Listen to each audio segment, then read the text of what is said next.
What's happening, guys? This is Logan Robinson from here, the Cannons and BucsGameday.com. We're here live on a Tuesday morning. We've got a lot to discuss, including the Bucs. We're going to give our last thoughts on that Panthers loss and what it looks like for their playoff chances moving forward. We're also going to talk about a quote that Todd Bowles gave yesterday that we need to do a deep dive into. We've also got a pretty strong take here from ESPN saying that it would be an overreaction if the Buccaneers move on from Todd Bowles if the Bucs don't make the playoffs. I'm saying that correctly, I promise you. We're going to give our thoughts on that one, and then we'll give a preview of the Bucs at the Dolphins, which is this upcoming Sunday down there at Miami. With me this afternoon now is actually Caleb Skinner, our writer at BucsGameday.com. He's currently literally, if you see the background, if you're watching on YouTube, he is in the full-on movement phase of leaving here. He's leaving us and going up to Boston. Don't worry, he won't be leaving from the show and such, and then also to what his work, all the work that he does for us at BucsGameday.com, which is always great. But he's literally moving. He has no furniture or anything, but he still wants to pop on here and talk some Bucs. Skinner, we've had a couple of days now to think about this loss, and where are we at mentally with this? Yeah, I think we moved on at this point. Now we got the dogs going crazy, so. Just perfect timing, right? Just perfect timing. Yeah, I mean, to me, I'll start off with extremely disappointing. I mean, you bring back so much talent offensively at the wide receiver room, too. There's so many guys that come back, and that's kind of felt like the thing that's been holding you back, I guess you can say. And maybe you could say, oh, Baker doesn't have all of his guys, and Bucky Irving was gone for a lot of the season. But you get Bucky back, and then you also introduce Mike Evans back into the offense with Jalen McMillan, and you are fully loaded at the wide receiver position. And still, nonetheless, though, it just feels like that offense couldn't get going as much as you wanted it to do. And the limitations from Josh Grizzard and the play calling just felt stale at times. And you saw where Rachaad White, he breaks open a big run, and then, it just things feel off with Bucky a little bit as well, and the offense. And then, as you know, the defense and, the big touchdown that Jamel Dean gave up there, you don't have a safety looking over the top there on him, and you know that the Panthers are going for a touchdown shot, but still, nonetheless, Bowles doesn't have a safety overlooking that side of the field. It just is, it's everything that we've seen, though, the last couple of games, even going back to the Arizona Cardinals game, which they won, but the Cardinals are a bad team, and they also did not play well. The Bucs did not play well. And we're still somehow to survive out of that. And you put yourself in a really tough position, Caleb, and this playoff hunt and race, and you've given it off to the Panthers now that hold that first spot at the top of the NFC South. Yeah, just real brutal of a loss. We talked about it for about 30 minutes immediately after in our instant reaction. So it's really hard to keep harping on the things that occurred there, but it is what it is at this point. It doesn't seem like the team has any want to reach the playoffs. You had an extended period of time to get ready for that Panthers team after having that Thursday night game. So it's just bewildering ultimately as to why it was so bad. You did not come prepared. You weren't prepared, and you ended up being in a loss. And even though you're still in control of your own destiny, you've got to beat Miami this week. And from there, you've got to win Week 18 as long as Carolina loses to Seattle. So, yeah, I don't know. I said it on the instant reaction pod, and I said it again. I'm just kind of ready for the season to be over. Even if they do make the playoffs, I don't expect much. You're going to have a team come into Tampa Bay if you do make the playoffs and probably give you a good, licking there on the backside. So just kind of moving forward. Mm-hmm. Yeah, there's already some comments on here, and this episode is definitely around, Todd Bowles and the future and the honest thoughts. I mean, we're giving you as honest as we can, and things aren't pretty whatsoever. This is what Todd Bowles actually had to say yesterday when asked about how he's feeling after 6 losses in the last 7 games. He says, "I'm fine. You're pissed off when you lose, but you coach. You got to get them better each day. That's part of what coaching is for me."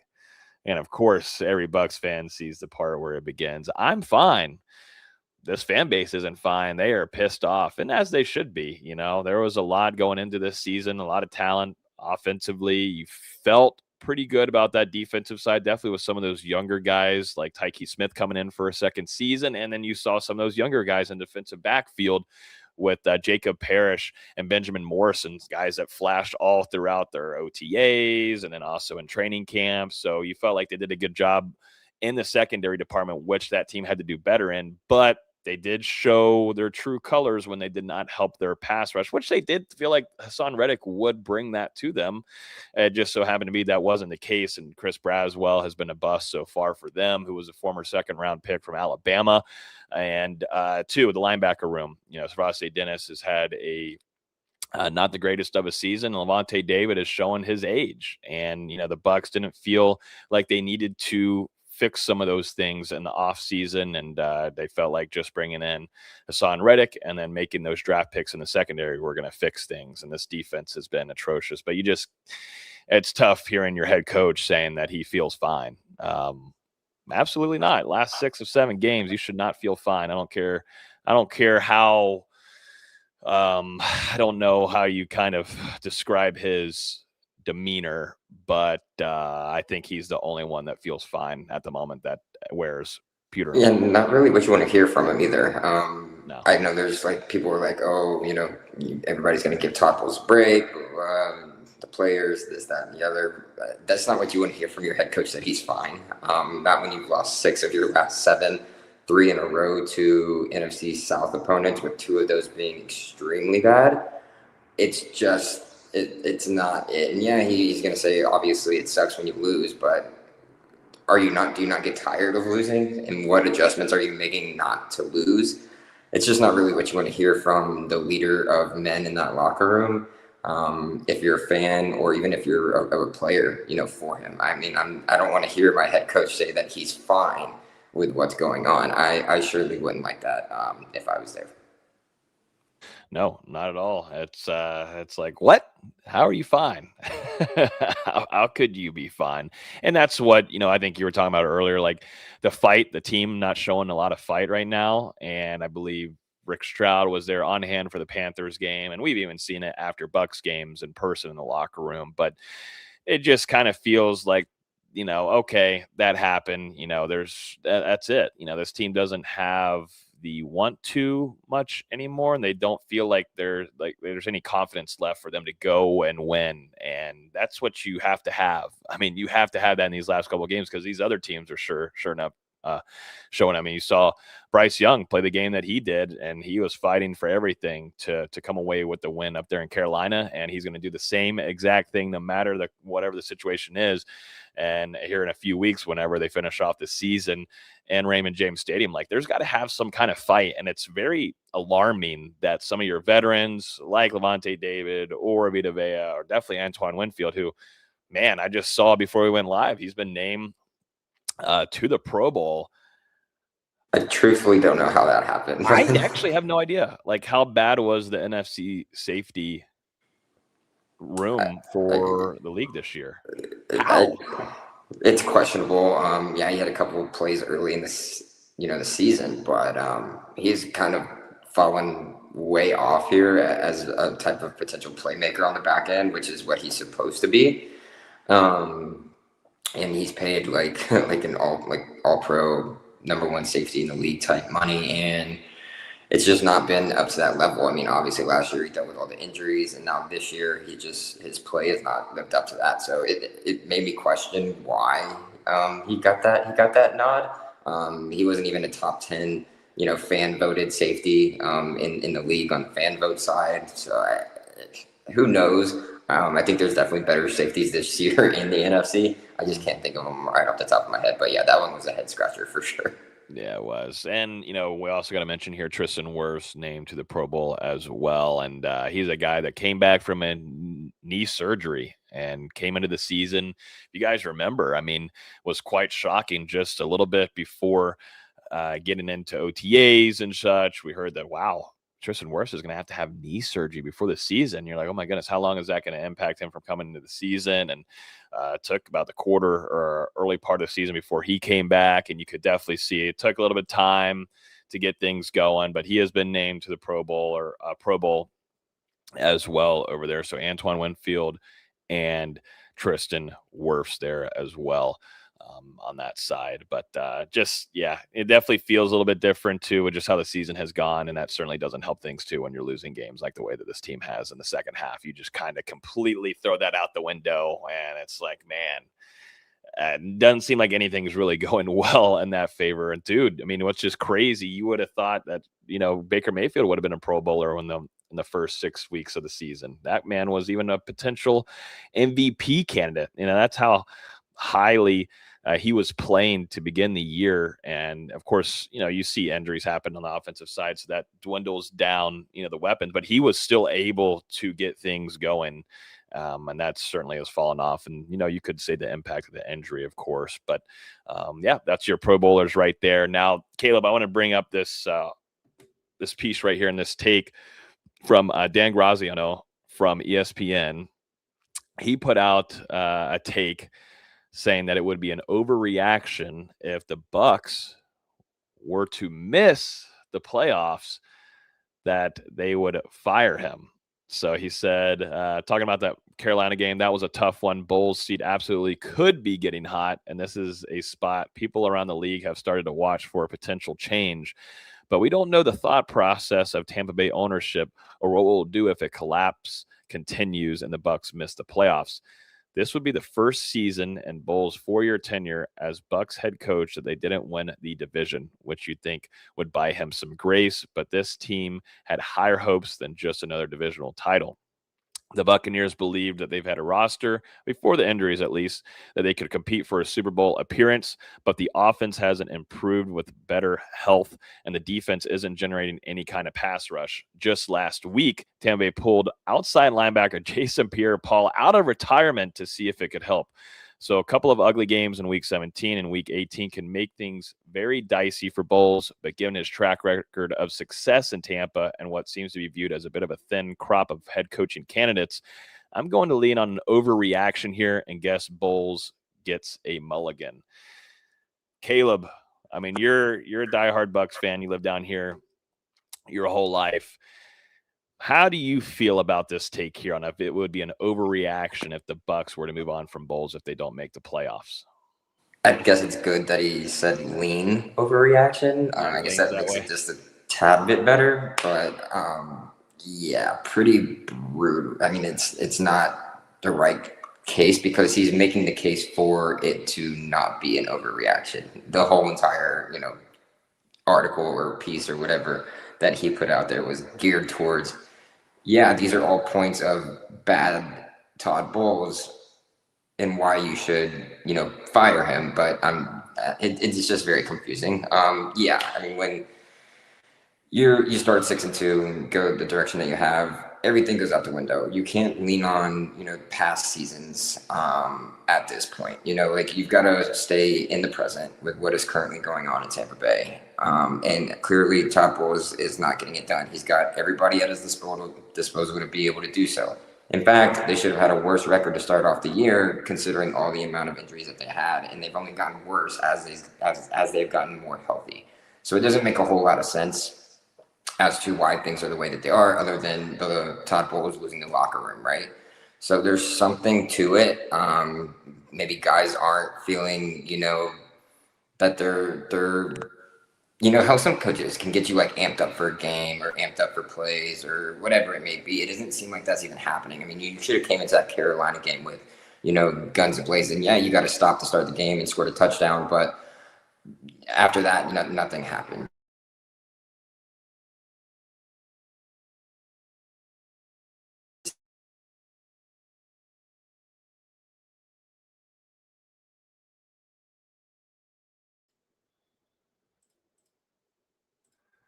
What the heck? For some reason, I guess I can't hear you now. I don't know what just happened. Can you hear me now? There you go. You're back. Okay, sorry. I'm not even sure. It was like the last 10 seconds. Yeah, it's just inexcusable from a guy that was given a stacked cupboard from Bruce Arians on what he was able to do roster-wise. Yeah, they've stayed afloat during this rebuild mode, if you will, following the Tom Brady years. But we're past that. Brady's going to be off the books here extremely soon. It's time to start winning, and then you got to look at, is Baker the guy really?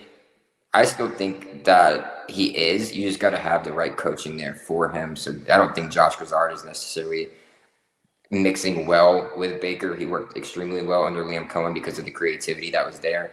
But everything ends up falling on Todd Bowles' shoulders. So at the end of the day, he shouldn't be back as the Tampa Bay Buccaneers coach. And I've gone on record saying I'm a big fan of Todd Bowles, the man, the person, the guy. But when it comes to being a head coach, he's had everything at his disposal and he hasn't done anything with it. And I mean, you looked at how he was run out of New York. Obviously, not nearly the amount of talent on those rosters that he was being able to utilize. But I mean, it goes to show that he's not necessarily a head coach, but more so a defensive coordinator. And even now, that's even being brought into the question because he can't even run a base offense that works particularly well because he's trying to do so much and being able to try and trick opposing offenses when they're not necessarily tricked anymore, because then they just simplify things. And if Todd Bowles can't simplify things, then it goes the way that it does and it ends up in an L. So I would go out, it's not even a limb anymore. I would go out and say Todd Bowles won't be back next year. Now, whoever you bring in, not quite sure. Again, he did point out that it might be a thin crop of head coaches in this market. So we'll see. I mean, Tampa Bay has a roster. Tampa Bay is a destination that you want to be. The no state income tax is huge. So we'll see who they're able to, kind of go after. I'm staying away from the Gruden talk. I don't need to bring back John Gruden as much as I like him to. I think he's awesome. He did such great things for the organization, a great pillar in the community here in Tampa, a fiery guy. Guys love to play for him, but I don't think that's it. I think that time has passed for the Tampa Bay Buccaneers and Gruden, and it'll be interesting to see what happens. But I think it would be not an overreaction, in my opinion, to disagree there with Graziano. Mm-hmm.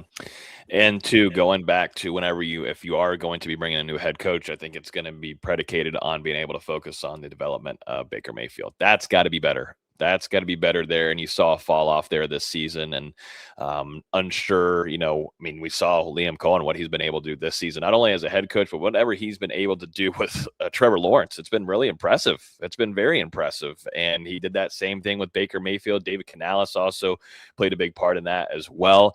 Whenever he first came in as a Bucs offensive coordinator, and he's done some things with Bryce Young as well up there in Carolina, which still had a lot to do, and you're seeing improvement there year on year.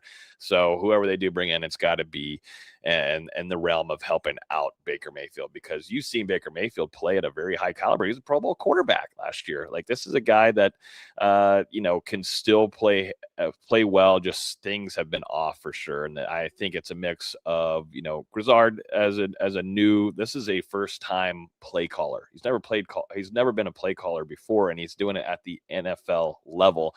That is not easy to do at all. And then for, Baker, I think he's also been dealing with this injury, and, you can see the tape on him after games. I mean, he is dealing with something with that shoulder, and it sucks. And I wouldn't be shocked if you see some things that he has to get done in this offseason. That's just how much it's impacted him. But Baker's not going to come off the field. And I also don't think, but the Bucs don't have any other option. I know you have Teddy Bridgewater in there. He's a veteran guy, but, Caleb, you and I have seen him. He's great for the locker room morale and veteran leadership, but on the field play just isn't it. And I think Baker understands that as well. And plus the Bucs know it. So you got to keep Baker out there, but overreaction. I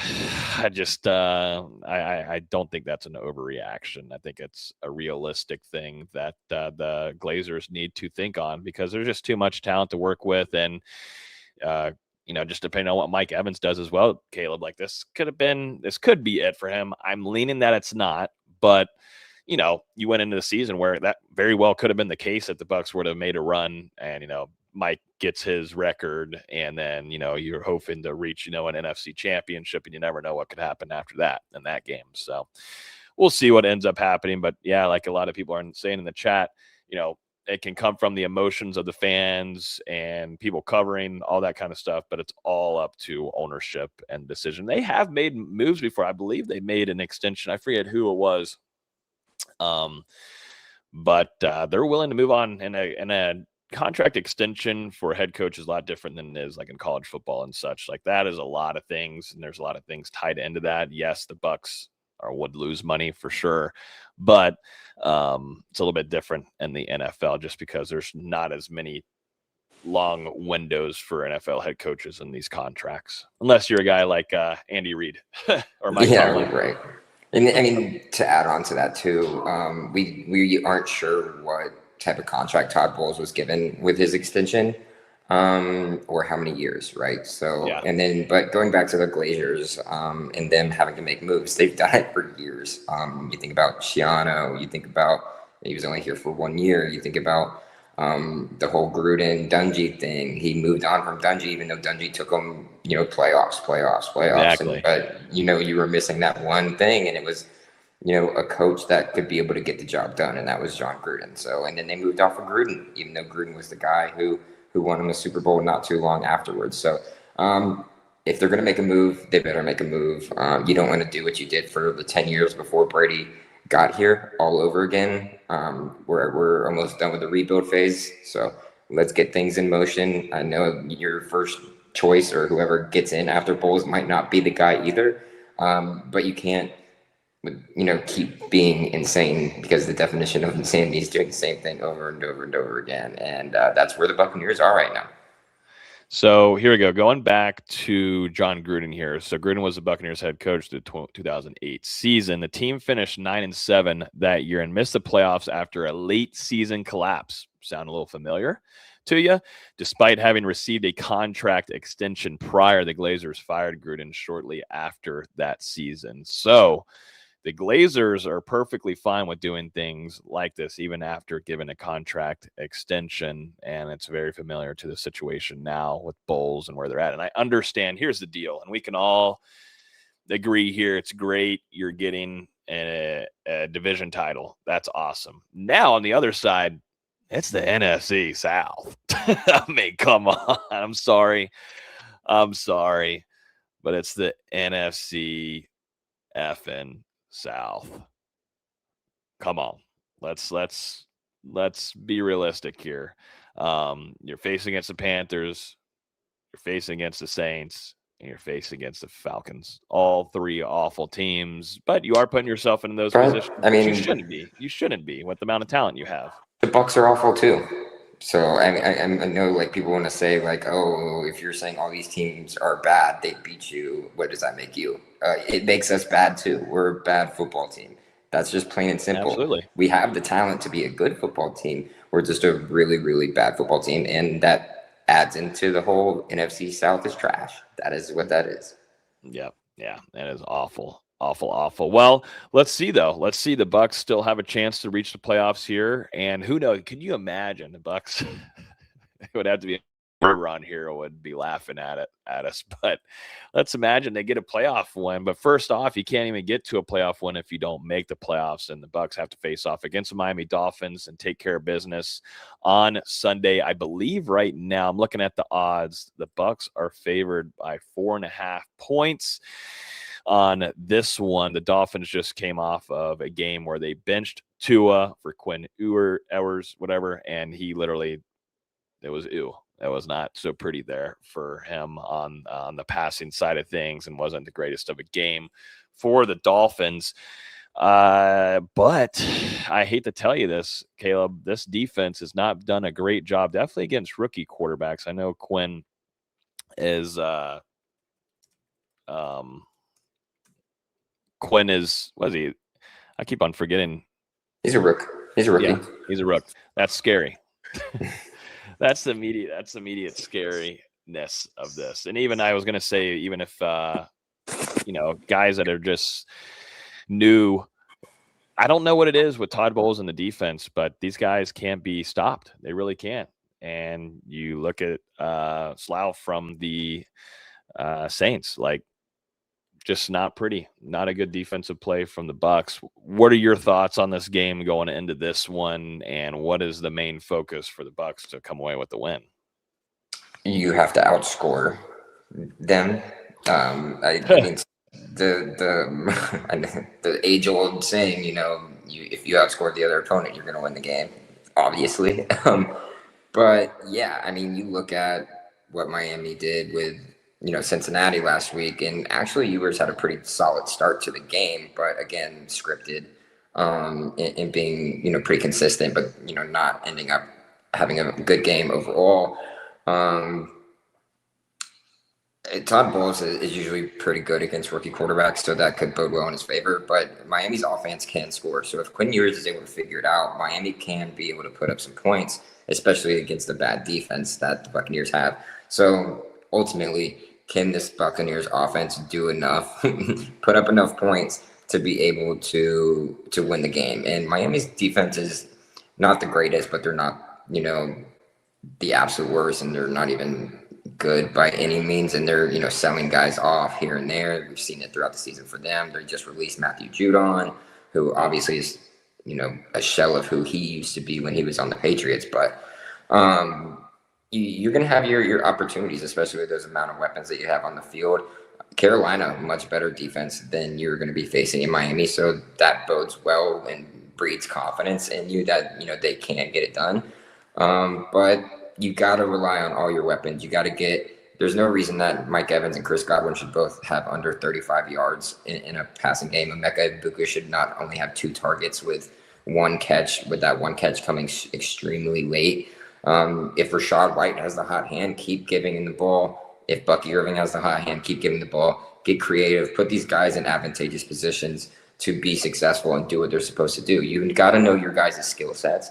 Mm-hmm. And it doesn't seem like Josh Grizzard does at all in some areas. I mean, obviously the go-to Baker to Mike fade in the end zone is a staple, but get these other guys involved somehow. Get J-Mac involved. J-Mac was not even relevant this last game. You got to be able to throw the ball.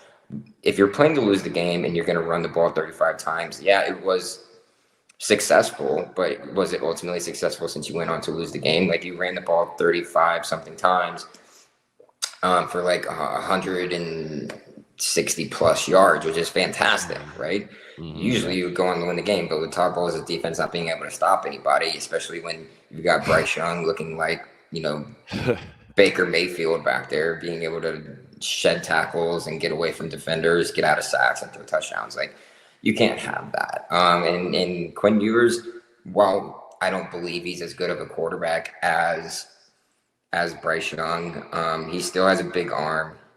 He's very smart. He was in college for years. So he understands it. And he's going to bring a little bit of a different juice to this Miami team than Tua does right now. So we'll see. Luckily for Tampa, it's right before this last game that you're really going to need. Unfortunately for them, the Panthers are going up against the Seahawks. So you win, Panthers lose, you're right back in the same position you were in last week. And then it all comes down to week 18. You'll be at home. Carolina's been good on the road, but you'll be at home. You'll have the crowd behind you. Maybe you'll have the crowd behind you. I don't even know how that'll look. If it comes down to it in week 18, how many people will show up? I don't know. How many people are going to show up just to boo Todd Bowles? I don't know. So it'll be interesting, but I think the Buccaneers should come away with a win, and I do think they come away with a win. I think it'll be kind of similar to that Cincinnati-Miami game last week. They're able to score points. They'll probably put up 24, but the Bucs can put up maybe 35 in this one, and you be happy with an 11-point victory right now if you're a Bucs fan. And shoot, you'd be happy with a win, period, no matter what kind of form or fashion it would come in as a Bucs fan. But yeah, they should, and I think they do come away with a victory here. That would be 2 wins in your last 8. So be happy with that, I guess. Yeah, you'll take that, right? I mean, they have to. It's down to the wire now, and the Bucs have to come away with the win. Quinn Ewers, you were just talking about there, 20 of 30 against the Bengals, 2 interceptions, 260 passing yards there. And A-Chain, I think the biggest thing, if the Bucs can stop A-Chain, that guy is an explosive monster in the running back room. He is one that you have to limit. If they don't, this will be a very, very, very tough game, and it's going to be relied on Baker Mayfield and this offense to get clicking and find consistency, which they have not been able to do a whole ton. But I look over at Jamar Chase, and Jamar Chase is Jamar Chase, one of, if not the best wide receiver in the league, definitely when him and Joe Burrow are clicking. But he put up 109 yards on this Miami defense this last Sunday. One thing to note here, just looking at some of the stats, Miami does not have the greatest rush defense. And when we're talking about the success of, Rachaad White that he's having, I think he's been more of a clear RB1 in the rushing attack for you. And I understand Bucky Irving. Things aren't clicking as well for him right now, and you might be seeing a little bit of a sophomore slump, and just in the way of thinking a little bit too hard on some things. It kind of lost that burst that you need with Bucky. That's why it was such a great combo between him and Rachaad White. I'd like to see him just go, send it. And that's something that you just also got to block well for him. And I think that's also a limitation there with your guards, your interior play with Graham Barton, who's not having a great year as well, with a sophomore slump for him. So that also impacts Bucky, and he's come back from that injury and yada, yada, yada. But you would think, though, against the Miami defense, you could put up some points like the Bengals just did with putting up 45 on Sunday. But yeah, we'll see what ends up happening. This game is at 1:00 at Hard Rock. We'll be there. we'll have an instant reaction for you guys after the game. So make sure you guys hit that subscribe button down below. We would deeply appreciate it. If you have any, if you want to throw a like down on the video as well, this helps go out to more Bucs fans as well. And like I said, we'll be there. Instant reaction to the Bucs at Miami, and then we'll have another episode for you guys early next week, hopefully talking about a win that the Bucs got, and then preparing for what could be maybe a primetime Sunday night football matchup if they flex that over there into Raymond James Stadium. And you're going to be up in Boston by then. Yeah, Taylor. I should be not on the floor in an empty house. I should be in a full office, hopefully by that point. And yeah, I mean, yeah, I can't even imagine thinking about the Buccaneers being a primetime matchup to make the playoffs, because that just does not bode confidence in me at all. Yeah, shouldn't have put yourself into that position. But here they are, and this is what they did to themselves. And but Todd says he feels fine. Everything's dandy. Everything's just fine. So we'll it's like that meme with the bug guy sitting in the fire in the house saying it's fine. Okay. Yeah, sure, bud. Sure. I know exactly which one you're talking about. I'm seeing if I can pull it up here on the screen, but it's definitely this one is what you're talking about right here. That right there. Oh, well, I don't have it on here. There you go. It's that. I'm fine. This is Todd. Someone get ChatGPT, put Todd in here on this graphic for us, please. Everything is fine. So we'll see. We appreciate everybody hanging out with us this afternoon. Also, to Merry Christmas Eve. Y'all have a great holiday with all your family, friends, and everybody. Safe travels to everyone traveling. And we will talk to you guys soon, right after Bucs take on the Dolphins in Miami, 1:00. Peace.